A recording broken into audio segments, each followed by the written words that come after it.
record. Hi, I'm Rebecca Bradley. This is Virtual Crime Book Club. It is Monday, the 16th of August, 2021. We are discussing a superior death by Nevada Barr. Spoilers will be discussed, so if you're watching this after the meeting, be aware and maybe watch it after you've read the book.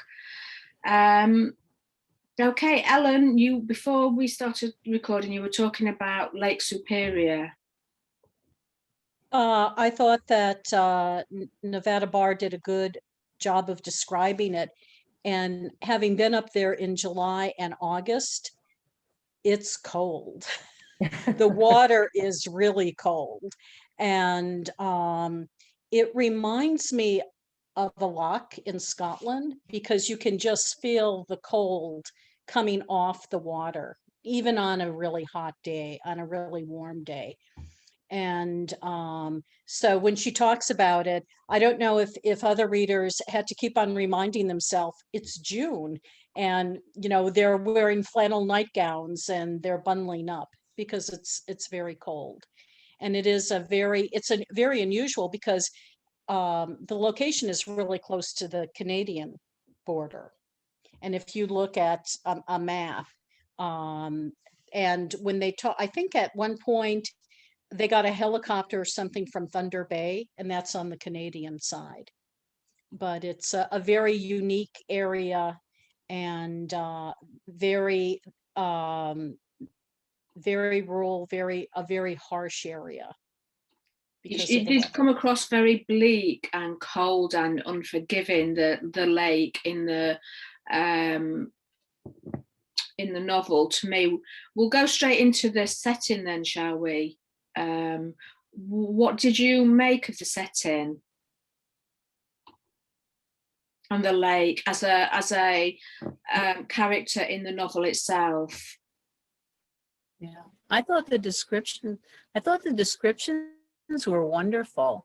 I really enjoyed that part of it. I love the scenery descriptions. I thought she did a good job. I felt like I was there. I enjoyed that. I found it very disorientating.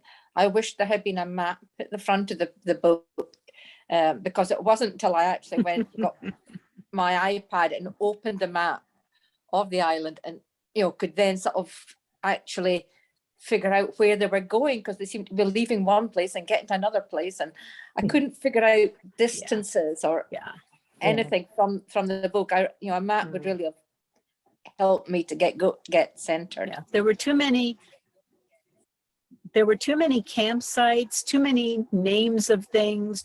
It was very difficult to keep track, and I kept wondering if any of that was going to play big into the book, and that's why she had so much stuff like that in there, but it really didn't. She could have left half.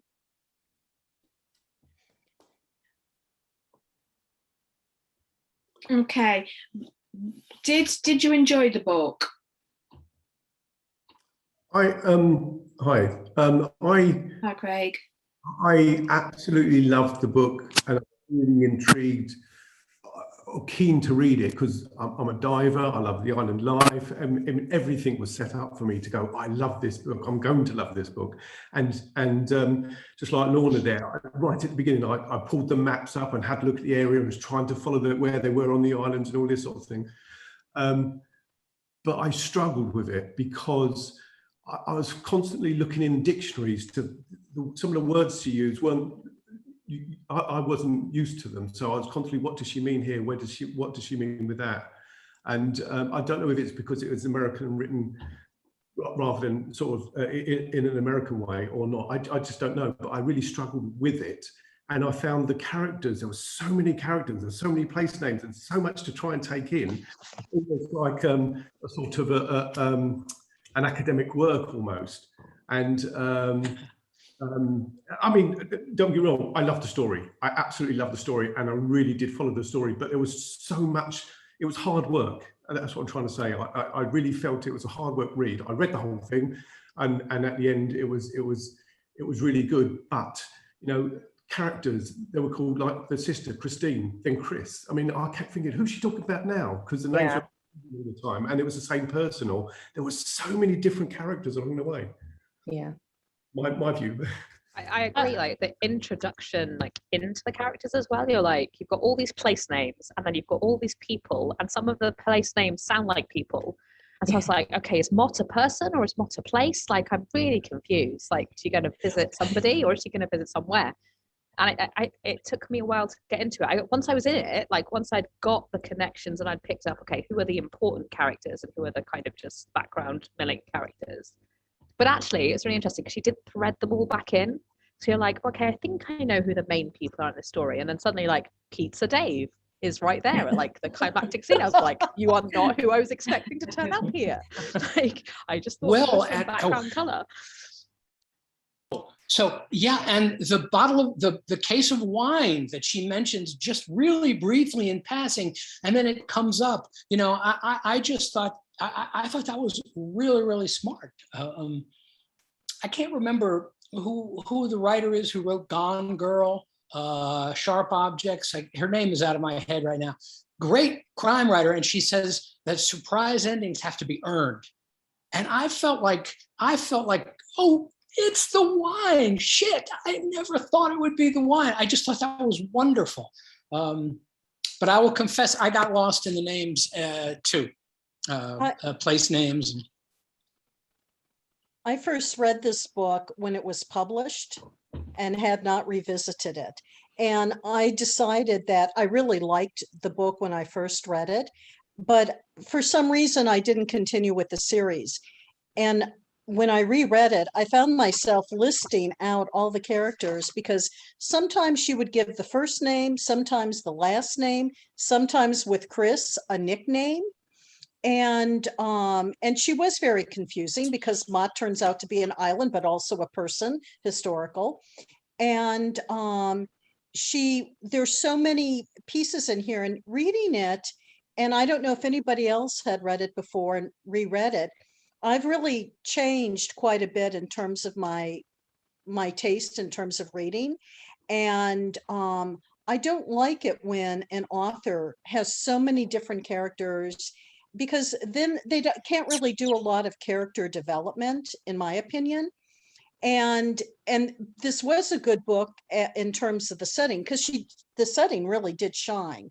I thought she did an excellent job, having been there and experienced it. She really brought in a lot of things. She also brings in a lot of things that probably, I don't know if you're not in the Park Service or you've never worked for the federal government, if you understand when she talks like he's a G7 and he's a G9, and that is the pay scale that's used for federal employees.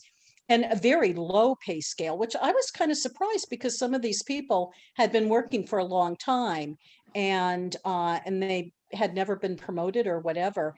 And she did kind of drop the hints. Of course, I had remembered about the wine because they try just about every kind of wine and talk about wine. She's always having Beaujolais, Chardonnay, Pinot Noir. And so it kind of made sense that the solution to the mystery would be the wine. But I can't decide if I don't think I liked it as much as I did initially.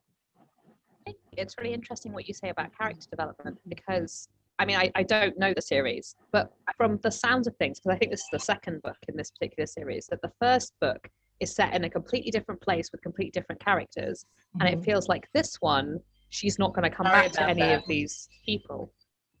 And it's kind of like, oh, okay, I kind of liked some of these people. And that's one of the things I like about series fiction, is not just getting to know like one character, but like a cast of characters. And it seems like the only people we're carrying forward are maybe a sister and her housemate. And I was like, oh, that's a strange thing. Like, I was really surprised by that. But then, and also they're not developed very much, but kind of like, you know, Dave and Tinker, I was like, oh, I like these characters. I want to see them again, but we're probably going to leave them behind. And that was really strange for me.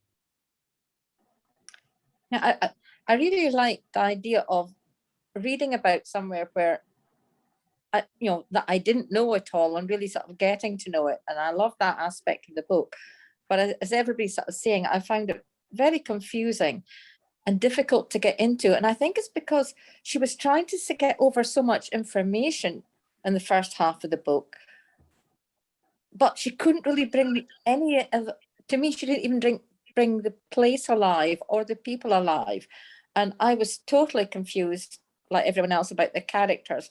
I knew there was two separate couples, and I just kept getting them interchanged. Are these the divers, or are these the odd people, or and who was who? And I think it was obvious. It was whenever they mentioned that the boat had sunk in the 1920s, you're going, yeah, it's a prohibition related thing. But even at the end, I'd have to say wine, because unless wine's stored properly, it wouldn't be worth anything. I felt that this isn't, was never going to be worth £10,000 a bottle if it'd been lying in seawater, because unless the corks have probably degraded and the salt water have gotten in. So that whole aspect of the plot, I felt really let the book down. I don't know about the science. I do know from the area where I was in Lake Superior on the Wisconsin side, is that there's something about the preservation and the fact that it's a not salt water. And now I'm having a brain freeze. That it's not salt water, and that it acts as a preservative.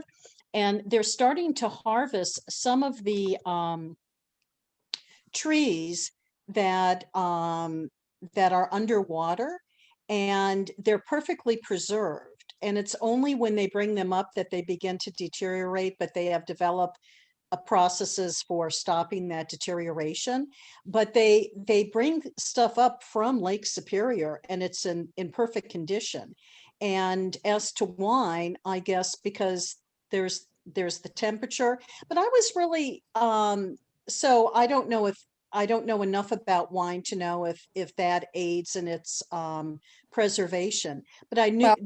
I've visited quite a, on holidays in France and such. I've visited vineyards and wine cellars, and they all sort of say that the wine has to be kept in drier conditions.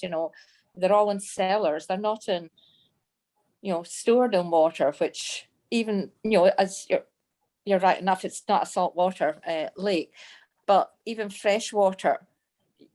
You don't know whether the seals would have been preserved. And if they're not, wine has to be stored on its side and all the rest of it. So it's highly unlikely. I think she tried to address some of the unique preservation that occurs within a freshwater lake like Lake Superior. And when she talked about the people who died and how well preserved they were, that they didn't go through a regular, normally when a body, we've read enough stories, I'm sure, where a body is found in water and fish eat it, et cetera, et cetera, et cetera. But in this location, because of the temperature in the water and these special circumstances, the people that were in the wreck were fairly well preserved. They weren't typical, they weren't skeletons. They still had a kind, I forgot how she described it. So I wonder if it was because of those properties that the corks didn't deteriorate, and that the clothing stayed, that the clothing really didn't deteriorate as one might expect after having been in water. Because there is, I guess, no oxygen. It's so deep. I would imagine she would have done some kind of research, to be honest. How deep the research went, I don't know, but I would imagine she would have done a little bit of research on it. But we can't say how accurate it was. Yeah, no, you can't. I think got the Sorry. diving elements right. I'm a diver myself, and never that deep. That is incredibly deep. But I think she must have done some work on that and spoken to professional and commercial divers, because I think she got a lot of that right. One of You the know, things- Craig, I really admire you for being a diver. I could never do that, man. I just can't believe you actually like go under the water and swim around and look at stuff. I never in a million years. Some of the descriptions of the diving was really good. You know, when she was after that woman and she was trying to find a way out of the boat. But I thought the way that was done was really good, and the way that she, you know, the kind of descriptions about how frightened she was. I thought that was good. I mean, the descriptions in the book were fantastic. You know, the landscape, the scene. There were lots of different characters, and some did drop in and out a lot, but that didn't particularly bother me. The place names didn't bother me. It was just really atmospheric.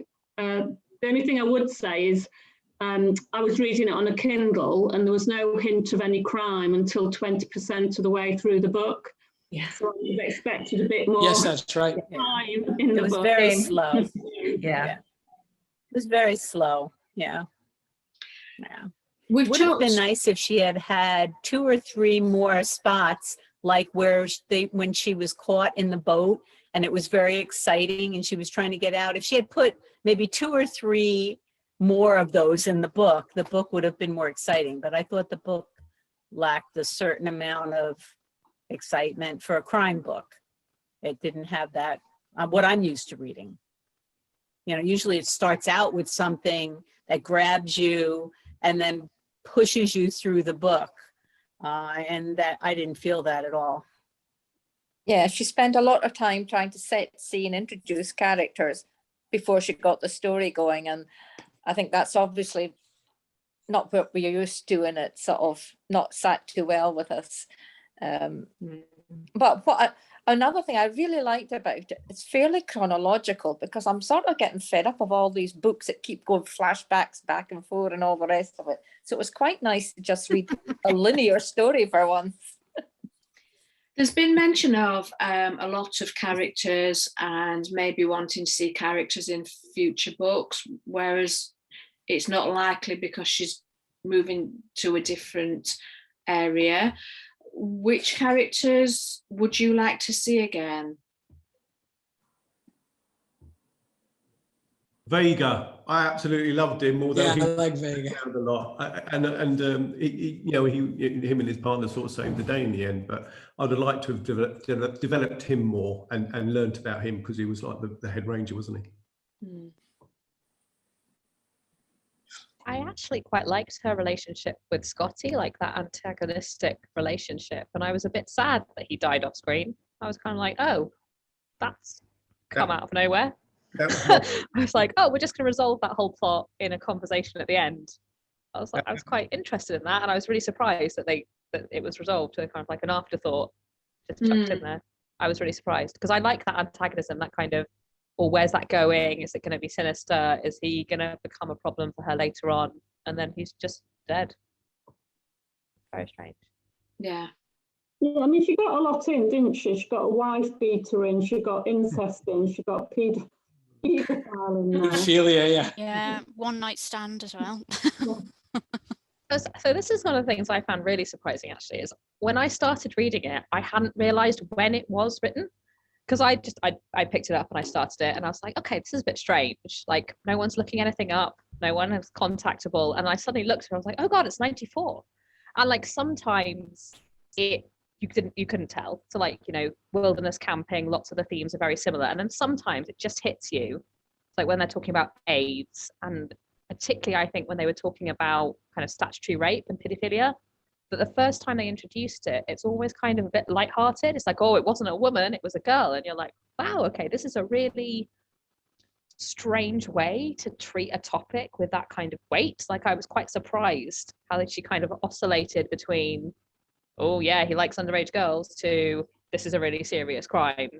And it just went back and forth. And I was like, I thought that dated it, actually. It was that particular attitude that went, okay, this is a book from the early 90s. Rather than a book, you know, 20 years after that. Right, I didn't more realise so than that. in We are book. much more obsessed with pedophilia right now than we were in the 1990s, I promise you. This is the QAnon generation.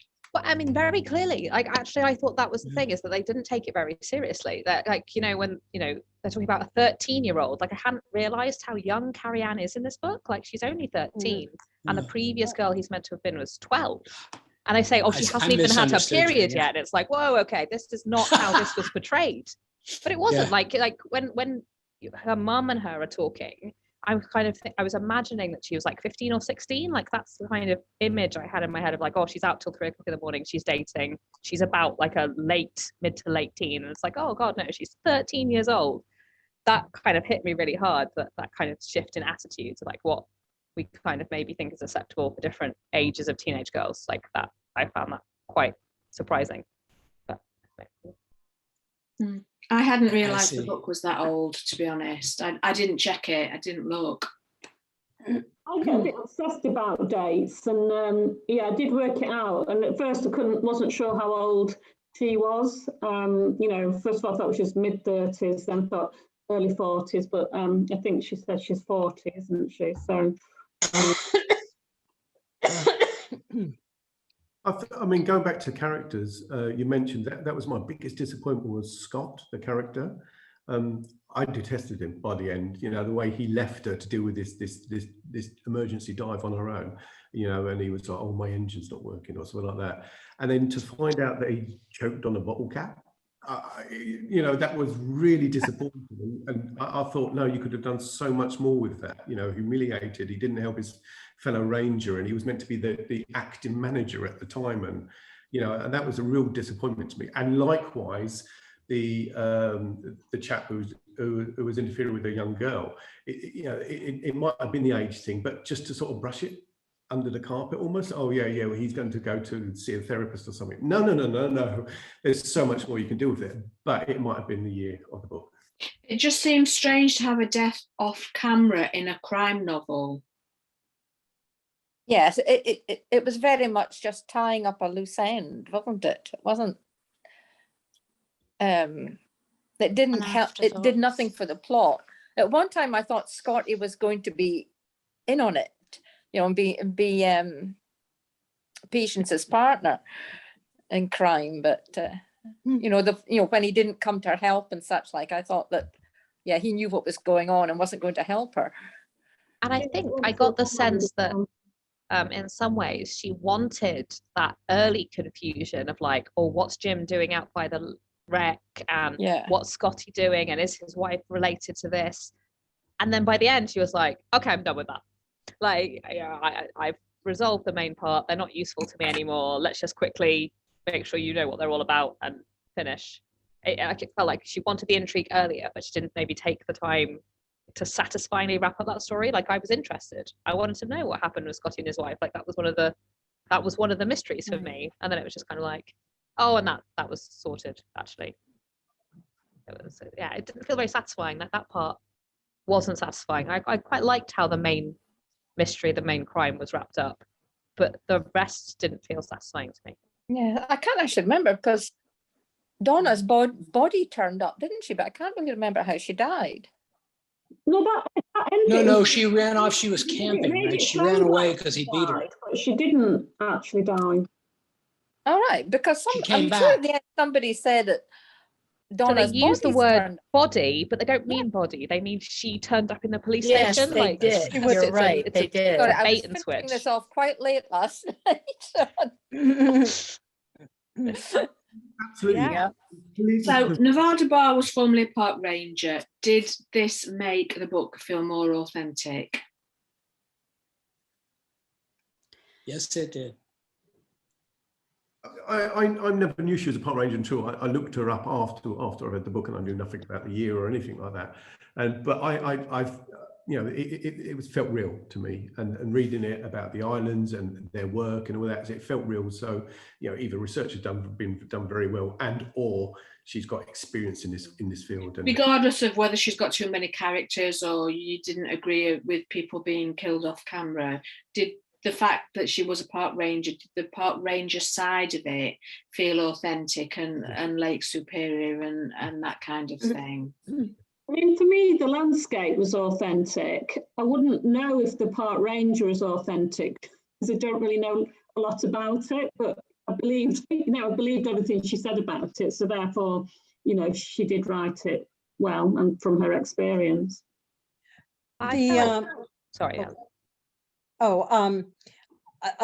A side fact, there are 64 national parks in the United States, and this particular park is the least visited of any, probably because it's so remote, and it's very difficult to get to, and you can only camp there. So I think she did a good job of, even today, it's a very remote area and not developed at all. So not like some of the national parks in the United States. I think it's interesting that when she wrote this, the National Park Service, there still were not a lot of women rangers, and she was a gay woman. And I wonder, looking at it, how much of it what Nevada Barr was. Mm-hmm. Oh, right. And and I wonder, so is it Christine, her roommate, and with her daughter Christine? And Christine, of course, is gay, and because she's dating Roberta, and who's Donna's sister. I had to write that all down. It was hard to keep track of. But I wonder too how much of, when she talks about the characters, is it Lucas Vega? He's a kind of a prototype for one of the first directors of the National Park Service, which is kind of interesting. And because he's independently wealthy and he really believes in the purpose of the park system, and he really likes his job. Scotty is kind of the cowboy. He has to wear the cowboy boots. He wears a gun, et cetera, et cetera, et cetera. And being a park ranger can be a real rough job, because they have to deal with the dangers of the wildlife, and the dangers in that first chapter when Anna's out on the boat and helping the two fishermen who are out in a storm. And Lake Superior is a really nasty place to be when there is a storm. So there weren't a lot of women there. And I wonder, just looking at how many of those characters she had actually encountered. And believe it or not, I know a Tinker Damien duo from earlier in my life. I thought they were really, as crazy as they were, I thought that they were a very believable couple. So me too. It shows our age, Ellen. Yes. We're Aquarians, I love Tinker and Damien. I quite like Tinker and Damien too. They're the ones I'm going to miss, I think, for future books. And I was going to say, actually, they introduced the first sort of crime or murder in before you get 20% into the book, because they suspect that Donna has been murdered. And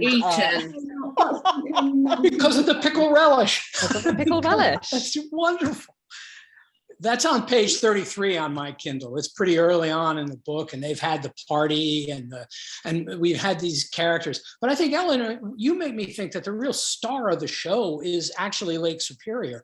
And I actually love, I don't know anything about it. It's too cold for me. I'd never go up there. But I actually loved the slow start, I guess, because it's stuff I didn't know anything about. And to answer your question, Rebecca, I thought she was very authentic in her presentation. We could forgive her about the wine, and there's always verisimilitude issues in all novels. But God, I love this book. I love this writer. I thought like the authenticity for me came in like the bureaucracies and the small gripes. Like was what it was, like the accommodation and just like describing how she'd made it homey, like, and what kind of heater and all of that kind of stuff. I thought really that's what makes it authentic to me. Like you said, like Ellen, like you say, like the different characters, you can say like she knows these types of people, she's met people like this, you can feel it in the dynamics, but just, or like, you know, what you do on your loo days, and just, I don't know, I think when someone really's lived something that they're putting in a novel, I think you can tell. And I think for her, I could tell, like it was all that kind of stuff, like the wage grumbling and, oh well, he is, you know, only a G7, and so that's why he feels that way. She sold me on it.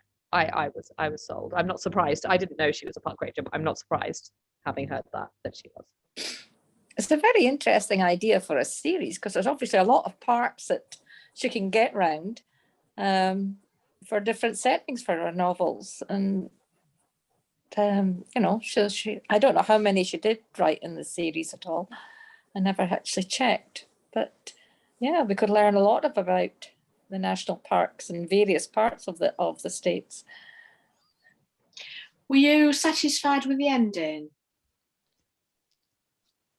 We have discussed it a little bit, but were you actually satisfied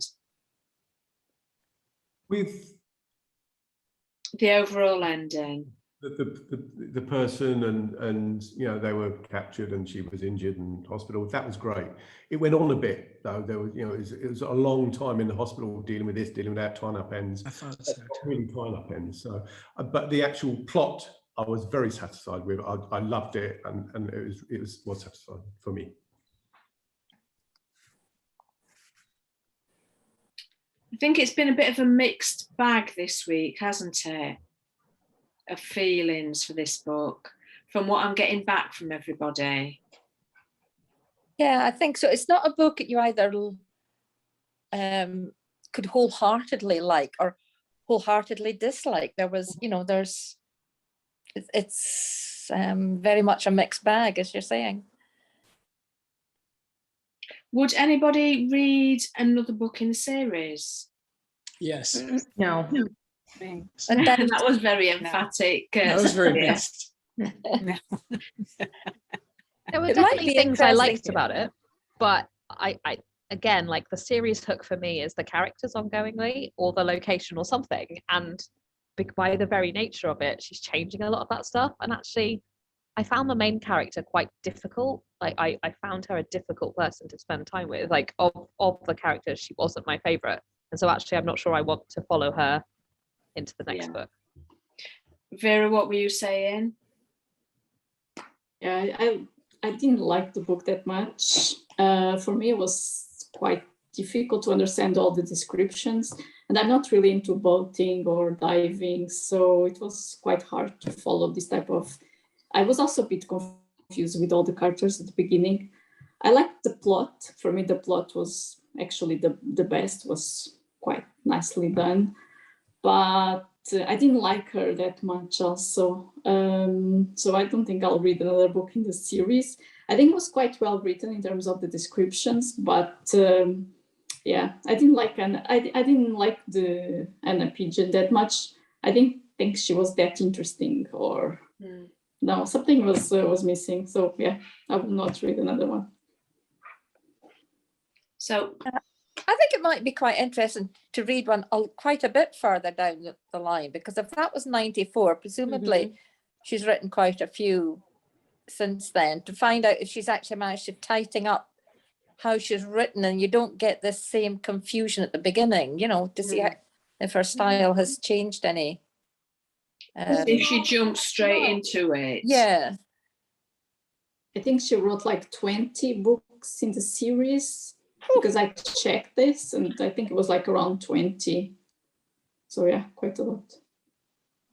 That's a fair few books in a series. Yeah. We have Yes, a edition. I've just looked it up, and the last one was in 2016. So yeah, so it might be quite interesting to read something a lot further down. Yeah. I like that suggestion, because I read the book initially because I like Lake Superior, and but it was kind of okay, so I never continued with the series, and I think I might go back. The other thing too is that the books that were written, I think in the 90s after this and beforehand, were set in the Southwest, and I wasn't as interested in some of the locations as I was in Lake Superior. I did want to mention, for those of you who don't know this area, and I don't know if you've seen the movie or read the book, Anatomy of a Murder. Has Oh, yeah. anybody? James And- Stewart. Duke Mhm, Ellington is in mhm. that movie. And that is, if you want to see, it was filmed in it wasn't filmed on Isle Royale, but it was filmed in in the Upper Peninsula, and it really gives you a good idea. It's a black and white movie, and what it was like, and it's a little bit technical too, because it's a good movie. It's a kind of a witness for the prosecution set in America. And the plot is based on it's got a twist at the end. It's kind of exciting. The book is very good. And there's another series also that's set in the Upper Peninsula, but I highly recommend Anatomy of a Murder. And if you ever do a classic, I think I might recommend it, because it's much better, I think, than this book, and in a lot of ways. Although she did do a good job with the technical details and giving that image of what it would be like. And in July and August, it can be in the 30s at night. I mean, it's cold there. It is cold. It is cold. Does anybody have anything else they want to say about A Superior Death? Nothing to add. I just feel the same as most other people, really. It was a bit mixed for me. I thought it was okay. The plot was quite good, but I know what people mean about all the different characters. I managed to keep all the characters straight because I kind of read it in 2 or 3 big chunks. But I think if you were reading a little bit before bed every night, you might get a bit lost. I think really it was the descriptions for me that were good, and there was a real sense of place. I think the author seems to do that well, because I think she sets them in different national parks, doesn't she? So I don't know if she would choose a location and then write it, or find a plot would lend itself to a certain place. But I thought the descriptions were good. It was very atmospheric. I didn't mind the slow start either. I thought that just built up to the action, and you kind of got this sense of danger. The lake was a dangerous place, it's tidal, it's very deep, you got to be careful. And I think it was all building to that. So I didn't mind that slow start either. But yeah, I think it was mixed. Yeah, it was a lot of technicalities, and I don't know if that was necessary. And I know what you mean about the wine as well. I did wonder that. And I don't want to get a reputation as a nitpicker, but there's a bit where Anna, the writer, mentioned several times that Anna is a vegetarian. And then there's a scene where she's eating a tuna sandwich. That's very shrewd. That's I know. observant. I remember that, the tuna sandwich with the soggy potato chips. Absolutely, yeah. And there's another one where she's having a cheese sandwich, which is fine, but the tuna, and I thought, well, I know it doesn't matter that much, but it's, when you pick up on things like that, and, it does niggle me a bit. Yeah. It could be, It makes you though, wonder who her editors were. Well, yes, I had the same. I wondered too, because this book was written at a time where more books were edited by professional editors. And in reading it, I did wonder how much editing had been done, and if an editor might have helped it. And but as to the vegetarianism, having that in the 90s in America, I think being a vegetarian was much more fluid than it is now. I did think. Yeah, and so, but it's still, you're right though. Tuna was kind of, especially, I don't know. Yeah, I know what you mean. Yeah, I know that. I know vegetarian isn't exactly a new thing that's just happened in the last 20 years, but I know it's had a bit of a revival, and I don't think it was as common in the early 90s. So you know, and I eat fish, but I don't eat meat. And I often do just describe myself as a vegetarian because it's easier than the technical word pescatarian. So it could have been a case of that. I know, I appreciate that. But technically, yeah. Well, I can, join you on the nitpicking bandwagon, Emma, because in the beginning, it was bugging me. They talked about Donna's sister. She went to help her because she had a herniated disc in her back or in her neck. I can't remember. And I'm a nurse. I've been a nurse for over 30 years, and I've only ever seen disc spelled D-I-S-C. And she spelled it D-I-S-K. And that bugged me, like that. Every time I saw that, I was just like, ugh. Like, but again, I'm not sure if they're both correct or not. I, as I said, I've only ever seen it spelled with a C. But when I saw that with a K, I was like, oh God. Ugh. So I'm with you. The kind of thing an editor should pick up on, shouldn't they? I think it's not necessarily the writer, but yeah. Yeah, I would have thought so.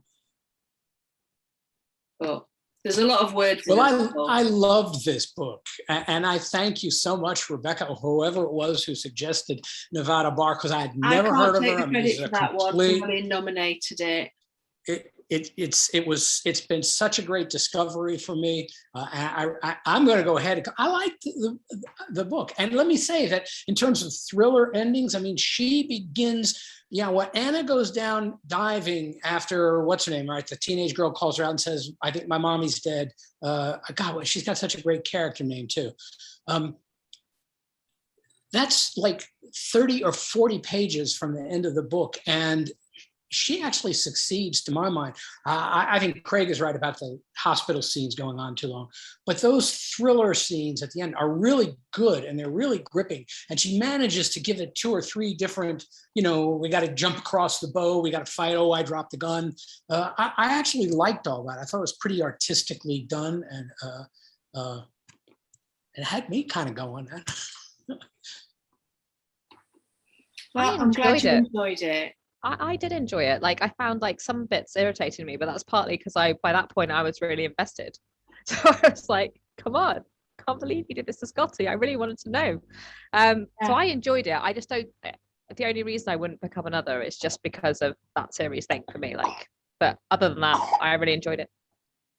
Oh God. So it really is a mixed bag. There's some enjoyed it, some not so much, some would read on, some wouldn't. It's got a very mixed reaction this week, this month.